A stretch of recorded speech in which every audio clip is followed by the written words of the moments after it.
আরে কই যাচ্ছেন? আমার এই প্রবাসী ভাইয়ের কথাগুলো শোনেন। উনি একটা রিমিটার যুদ্ধ আরেকটা রিমিটার যুদ্ধের কথা বলে, আর সবসময় প্রবাসীর পাশে উনি থাকে। ওনার কথাগুলো শোনেন, ইনশাল্লাহ ভালো লাগবে।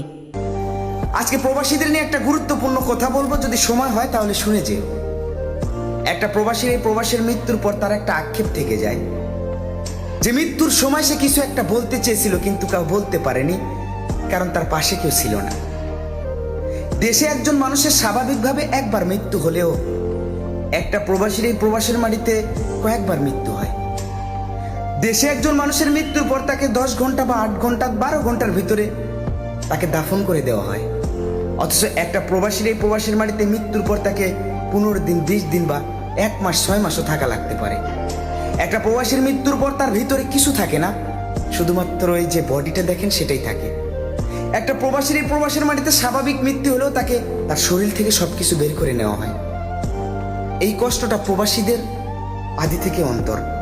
প্রবাসীদের এই কষ্টগুলো কেউ কখনোই বুঝবে না যে প্রবাসীরা যখন মারা যায় তাদের মুখে এক ফোঁটা পানিও জুটে না।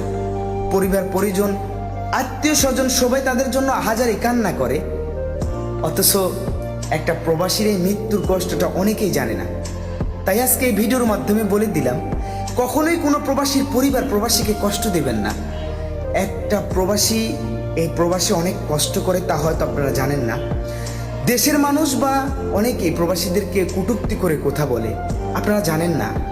একটা প্রবাসীর মনে কষ্ট দিবেন, প্রবাসীদের সেই দুঃখের কষ্টগুলো বলার মতো জায়গা থাকে না। প্রবাসীরা অনেক কিছুই বলে, সেগুলো মন থেকে না।